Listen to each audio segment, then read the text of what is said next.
A paz do Senhor, meus queridos irmãos, sejam muito bem-vindos à nossa classe de professores, classe Maravilha de Sião, da Assembleia de Deus em Campo Grande, pastor-presidente, pastor Alessandro Malafaia, nosso ministro de ensino, pastor Gesiel Cruz, e eu sou o presbítero Nilson Oliveira.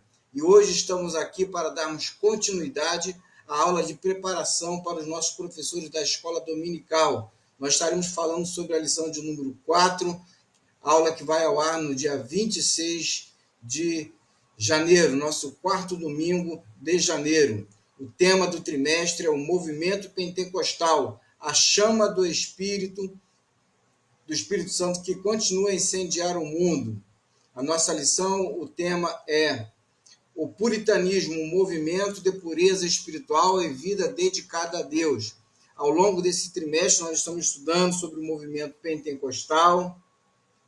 Esse é um movimento muitíssimo importante na história da nossa igreja. Nós estaremos estudando ao longo dessas 13 lições este movimento pentecostal, que surgiu no início do século XX.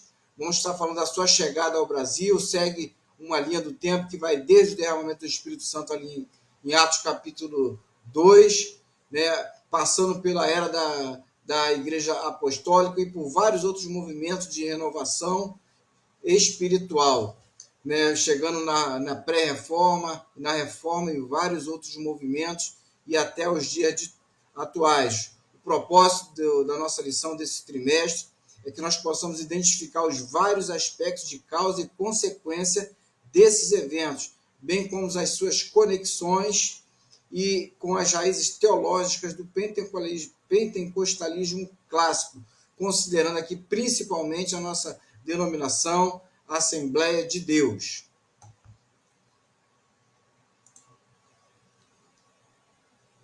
Texto áureo se encontra aqui na nossa revista, no Salmo de 85, verso de número 6, que diz: não tornarás a vivificar-nos para que o teu povo se alegre em ti? Verdade aplicada. Na vida cristã sempre haverá necessidade e renovação, e correção e retorno a princípios bíblicos, esquecidos ou pouco enfatizados. Nosso texto de referência se encontra no livro de Hebreus, capítulo 12, versículo 1 e 2, e também o 12 e 13, que diz assim: portanto, nós, uma vez que estamos rodeados por tão grande nuvem de testemunhas, deixemos todo o embaraço e o pecado que tão de perto nos rodeia, e corramos com paciência a corrida que nos está proposta, olhando para Jesus, autor e consumador da nossa fé, o qual, pelo gozo que lhe estava proposto, suportou a cruz, desprezando a afronta, e assentou-se à destra do trono de Deus. Portanto, tornai a levantar as mãos cansadas e os joelhos desconjuntados, e fazei veredas direitas para os vossos pés, para que o que manqueja se não desvie inteiramente, antes seja sarado. Nesta lição estaremos estudando o movimento puritano e suas heranças teológicas, extraindo lições importantes para o nosso aperfeiçoamento. Os nossos objetivos são que, ao final das nossas aulas, nossos alunos possam compreender o surgimento do movimento puritano, ressaltar a visão dos puritanistas e também identificar as raízes do puritanismo. Puritanismo, uma reforma religiosa. Quando aconteceu? No início do século XVI. O movimento puritano, nosso ponto de partida, Jesus nos purifica de todo o pecado. Nós vamos estudar durante essa lição, vamos ver que para que o homem, o ser humano, seja purificado dos seus pecados, das suas iniquidades, de todas as suas mazelas, ele precisa de Jesus na sua vida. Então, somente o sangue de Jesus pode nos purificar de todo o pecado. O que foi o movimento puritano? O movimento puritano foi um movimento religioso muito importante que iniciou-se lá na Inglaterra e, posteriormente, tornou-se a principal tradição religiosa também dos Estados Unidos, tendo forte influência durante a independência, né, e a emancipação dos Estados Unidos, na formação de toda a sociedade americana. E isso até os dias atuais, pois que lá continua ainda uma sociedade, na sua grande maioria, conservadora, e isso fato pela evangelização dos puritanos, dos protestantes naquele país. Os seus ensinamentos sedimentam a necessidade de pureza, de retidão do indivíduo, mas não somente do indivíduo, mas da igreja e de toda a sociedade. O movimento puritano, tópico 1.1, início do movimento. O puritanismo nasceu na Inglaterra em meados do século XVI e foi durante o reinado da rainha Elizabeth I que alcançou maior crescimento, maior expansão. Eles achavam que a igreja tinha adotado práticas não bíblicas, daí a necessidade de lutar pela purificação. O puritanismo também teve origem no contexto da Reforma Protestante. Foi um movimento que, na verdade, aconteceu para completar a reforma que estava ainda pela metade lá na Inglaterra. No contexto histórico, o que aconteceu foi que o rei Henrique VIII, sendo rei da Inglaterra nesta época, ele separou-se da sua esposa Catarina de Aragão, porém a igreja romana, que era a igreja de influência católica, o Papa não aceitou e não consentiu. Daí Henrique VIII se separou da igreja, teve um litígio entre eles e ele acabou apoiando a causa protestante que buscava voltar às práticas bíblicas. Então ele passou a apoiar esse movimento puritano na Inglaterra, mais por comodismo do que por na verdade, sua conversão.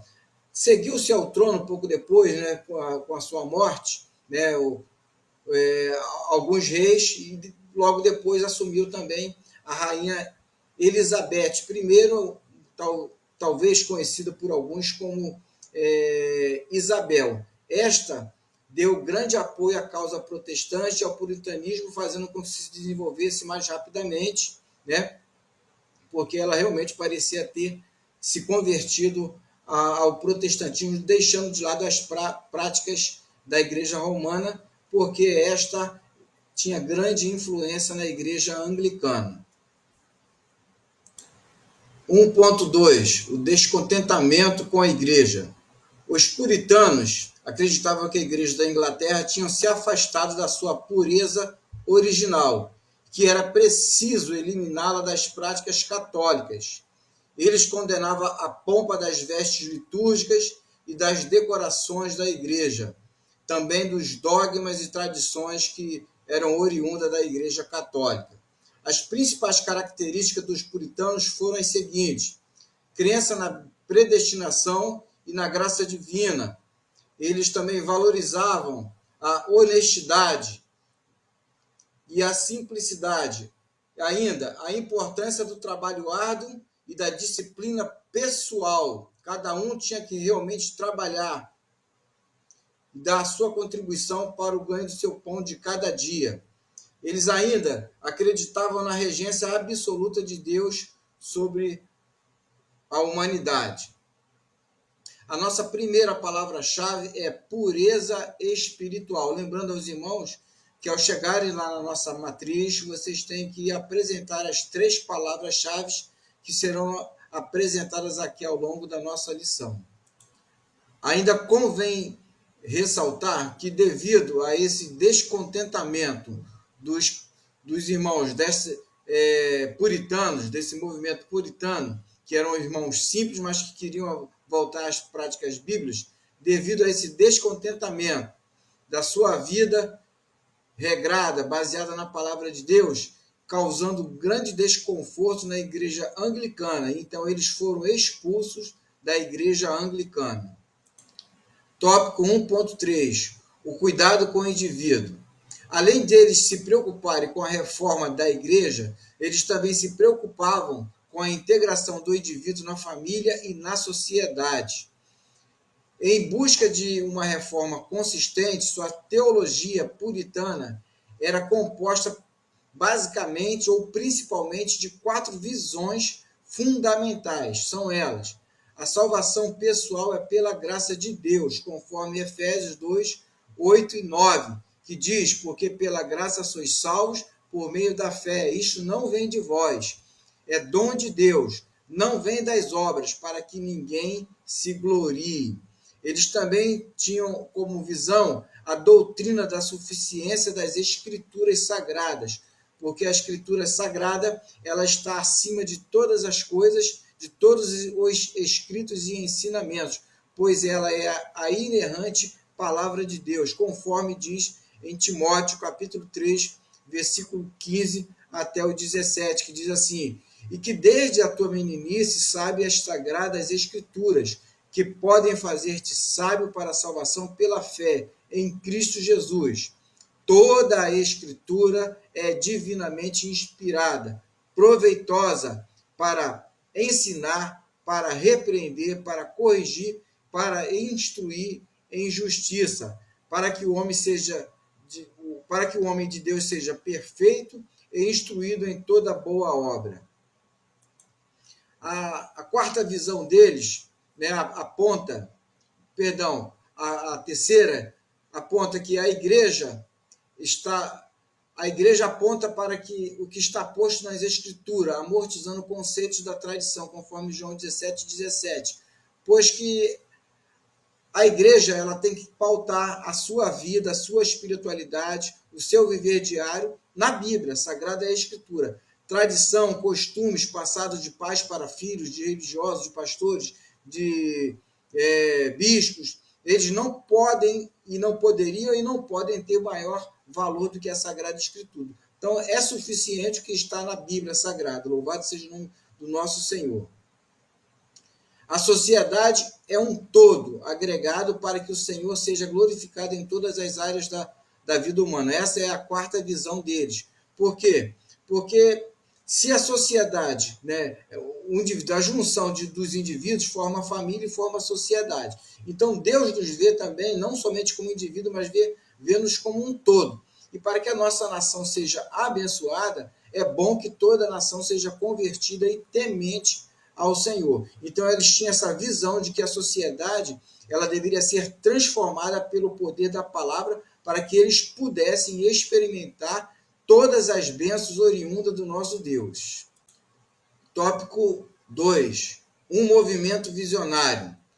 2.1. A evangelização. Eles desejavam transformar o indivíduo numa ferramenta que servisse à vontade de Deus, sendo posteriormente empregada para transformar toda a sociedade. Ou seja, eles queriam que cada indivíduo fosse realmente transformado para que pudesse ser uma verdadeira ferramenta usada nas mãos de Deus, para que estes também pudessem ser usados para que Deus pudesse transformar a sociedade, levar a sociedade ao conhecimento do próprio Deus, para que eles fossem transformados e salvos de todo o castigo e para que eles pudessem experimentar todas as bênçãos que Deus nos tem prometido em sua palavra. Então, os puritanos eram apaixonados pelo conhecimento de Deus.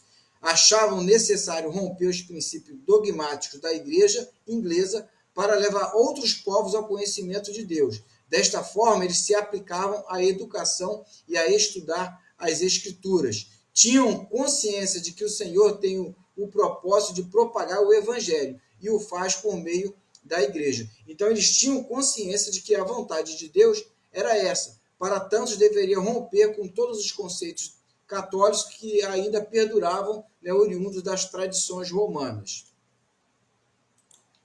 Conforme diz a nossas escrituras, a palavra de Deus, em Atos 1, 8, Mateus 28, 19, 20, Jesus manda que nós evangelizemos. Então, eles tinham essa consciência de que deveríamos ir e evangelizar todo mundo, não somente ali onde habitavam, né? Como o povo de Israel recebeu aquela mensagem ali no livro de Atos, eles estavam num lugar, quando aconteceu o batismo com o Espírito Santo, foram revestidos. Jesus falou que eles deveriam ficar em Jerusalém até que do alto fossem revestidos do Espírito Santo, Atos 1:8, mas depois eles deveriam ser testemunha em Jerusalém, em Judá, Samaria e até os confins da terra.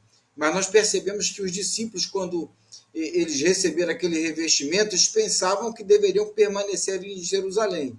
E houve a grande perseguição. O movimento puritano também sofreu grande perseguição por causa das práticas bíblicas. Mas isso não fez com que a chama se apagasse, conforme também aconteceu no livro de Atos, porque onde cada cristão chegava, eles evangelizavam, eles falavam de Jesus, ensinavam as doutrinas bíblicas, falavam do Senhor, do Salvador, do Messias, que veio para salvar a humanidade. O povo ouvia, os sinais aconteciam, milagres, as mãos de Deus estavam ali confirmando tudo aquilo quanto eles pregavam. E muitas pessoas se convertiam e a igreja crescia constantemente. No movimento puritano não foi diferente. Aonde eles passavam, muitas pessoas ouviam a palavra e realmente se convertiam. Eles levaram a palavra não só para o povo inglês, mas também para outras nações, colônias que naquela época a Inglaterra possuía muitas colônias, entre elas os Estados Unidos foi fortemente influenciado por este movimento de origem protestante calvinista. Louvado seja o nome do Senhor. Esse movimento, como já dissemos, era um movimento de pureza espiritual. Eles procuravam mostrar e ensinar que a igreja deveria ser verdadeiramente pura. Cada indivíduo deveria ser íntegro, conforme diz a palavra ali no livro de Atos, quando os cristãos chegaram em Antioquia, eles foram pela primeira vez chamados de cristãos. Por quê? Porque cada um deles era visto como um verdadeiro seguidor de Cristo, era como se fosse um espelho do próprio Cristo. Então, os puritanistas pregavam que eles deveriam realmente refletir a imagem de Cristo. Então, isso refletia tanto na igreja quanto na sociedade. Então, esse grupo de irmãos visionários que tinha como prioridade evangelizar e ensinar o povo, eles eram formados por cristãos que eram zelosos, eles eram metódicos, eram idealistas, eram realistas, eram cultos, eram estudiosos das Sagradas Escrituras. Eles eram íntegros, eles viviam em integridade, eles eram exemplos de cidadãos. Eles tinham grande experiência espiritual, uma experiência espiritual profunda, porque se aprofundavam em conhecer as Escrituras, conforme a Bíblia diz em Oséias 6,3, né? Conheçamos e prossigamos em conhecer a Deus. Que a cada dia você e eu possamos nos aprofundar em conhecermos o nosso Senhor. Também conforme diz Jeremias 33,3, clama a mim e responder-te-ei, e anunciar-te coisas grandes e firmes que não sabe. Então, quanto mais nós nos aprofundarmos na Bíblia, mais iremos aprender do nosso Senhor. Louvado seja o nome do nosso Deus. Além disso, eles eram práticos, né? Eles pregavam, ensinavam, mas eles faziam isso de maneira prática. E eles eram os verdadeiros formadores da família cristã, uma família conservadora que seguia os princípios bíblicos. 2.2. A pregação expositiva. Os puritanos priorizavam a aplicação da palavra de Deus, conforme Salmo 119, verso 11. Escondi a tua palavra no meu coração para eu não pecar contra ti. Então eles procuravam ensinar a palavra, não somente falavam, mas eles ensinavam, eles explicavam, ele fazia com que o povo entendesse a palavra, com que a palavra fosse aplicada na vida deles. E é isso que nós devemos fazer no nosso viver diário, no nosso ensino, com os nossos discípulos que Deus tem colocado em nossas mãos, sob nossa influência, para nós ensinarmos. Então, nós devemos fazer com que haja a aplicação da palavra do Senhor na vida de cada irmão, na vida de cada irmã, na vida da sociedade, das pessoas para as quais nós levamos a palavra do Senhor. Então, eles tinham como meta principal concluir a reforma protestante, que na verdade havia começado, mas lá na Inglaterra ela estava apenas pela metade. E a melhor forma de eles fazer isso, completar esta obra, era justamente pelo meio da palavra pregada de forma expositiva. Para eles, o principal papel do pastor era a pregação e o ensino da palavra de Deus em seus cultos. Então, durante o culto, principal finalidade, né, era pregar, ensinar a palavra. Hoje em dia vemos muitos modismos, muitos espetáculos às vezes, né, fugindo da verdadeira pregação da palavra de Deus. Então isso nos desperta para o fato de que nós temos que no nosso culto, no nosso verdiário, é a palavra que liberta, é a palavra de Deus que é incutida na mente de forma racional para que o povo possa entender, não somente com as emoções, mas principalmente com o intelecto. Porque quando nós aprendemos com o nosso intelecto, aí sim fica guardado em nossos corações. 2.3. A paixão por Cristo.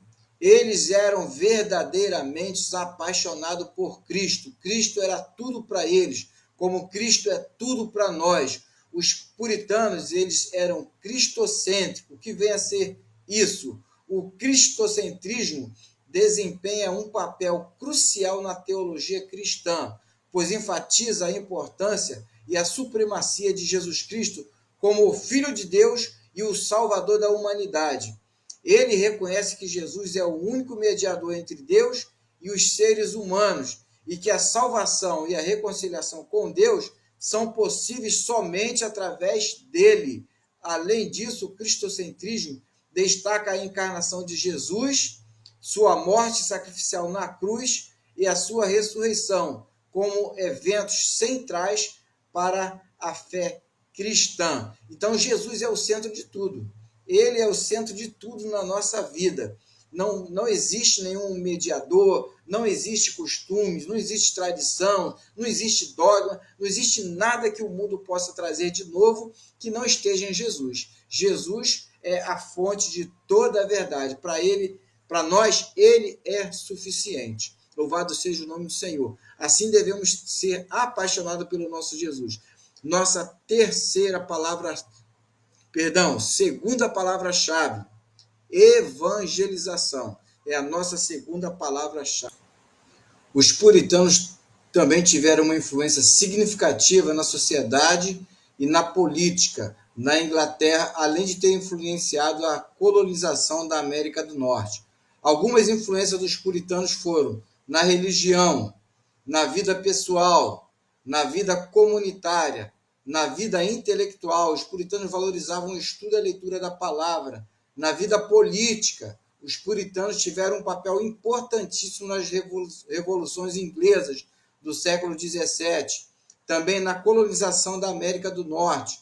Muitos puritanos ingleses, fugindo da perseguição na Inglaterra, migraram para a América do Norte a partir do ano de 1620. Os puritanos também inspiraram a criação de igrejas batistas, congregacionais e também presbiterianas. Tópico 3. Alguns aspectos do puritanismo e do pentecostalismo. Conhecer o movimento puritano nos leva a uma oportuna conexão entre alguns aspectos deste movimento e o movimento pentecostal.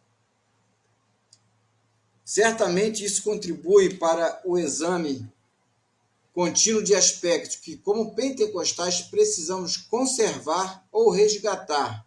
Por não conhecer a história, muitos que se dizem pentecostais têm enfatizado equivocadamente a busca por novidades para vivenciar um renovo espiritual.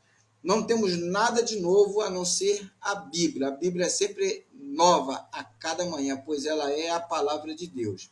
Então vamos ver algum desses aspectos do movimento do movimento pentecostal e do puritanismo.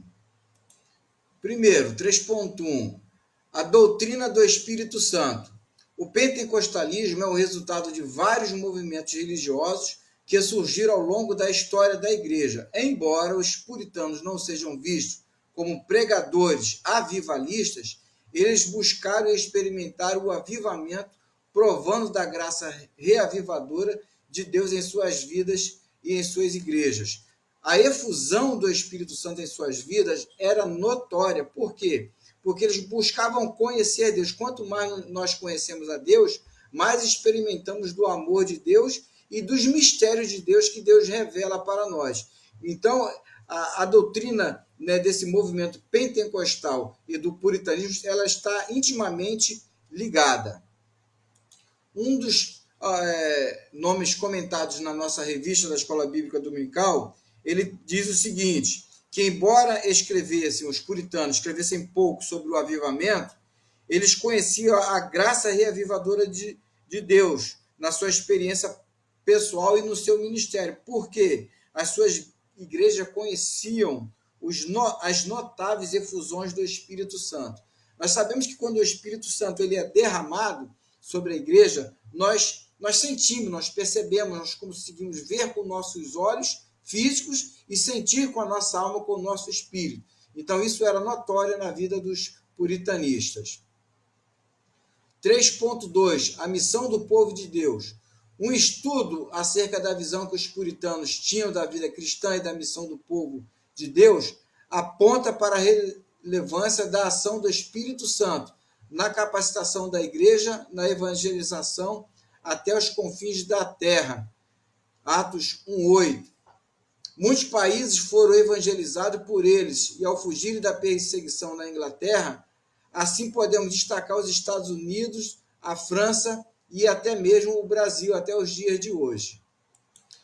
Como lemos no livro de Atos, a igreja, ali a sua história, seu desenvolvimento no livro de Atos, ela é enfatizada que aonde os cristãos chegavam, eles ministravam a palavra porque a presença do Espírito Santo os guiava e os orientava. Paulo, quando estava em certo lugar com alguns dos discípulos com ele, eles estavam com a intenção de ir para um determinado lugar, mas à noite, né, Paulo ele tem uma visão onde um varão se apresenta e fala, passa a Macedônia.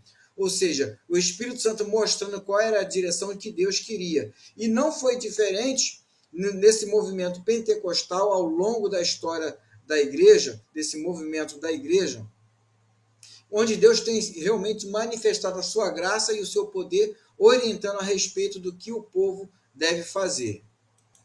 O povo de Deus, os crentes, né? Deus está sempre orientando. Outro aspecto, que é o 3.3, a Bíblia, regra infalível de fé e prática. A história dos puritanos nos ensina que devemos amar a Bíblia como nossa única regra de fé e conduta. Os puritanos foram inspirados pelo ministério de William Tyndale, cujo objetivo principal era completar o que a reforma protestante não havia conseguido. Estes exemplos nos guiam a amar e a pregoar as verdades contidas nas Sagradas Escrituras. Que nós possamos continuar assim, clamando ao Senhor, ao Espírito Santo, e que nós possamos continuar firmados nas Sagradas Escrituras, porque elas são a nossa única regra de fé e prática da vida cristã. Em meio a tantos desvios doutrinários que nós encontramos hoje, faz-se necessário mais do que nunca reforçar o amor que nós temos pelas Sagradas Escrituras. Devemos, então, analisar tudo que nós ouvimos na igreja, nos ensinamentos, à luz da palavra de Deus, porque ela é a fonte de toda a verdade. Estamos chegando ao final da nossa aula, concluindo dizendo que o movimento puritano nos mostra que somente a dependência do Espírito Santo nos faz voltar aos princípios bíblicos, porventura esquecidos ou pouco enfatizados, e nos dá discernimento espiritual, além de preservar em nós o fervor no serviço do Senhor Jesus. Amém? Que Deus abençoe, que os irmãos tenham uma excelente aula, e vamos à nossa terceira palavra-chave, Espírito Santo. Então, a terceira palavra é Espírito Santo. Boa aula para os irmãos e até a próxima, em nome de Jesus. Espero ter contribuído com os irmãos de alguma forma.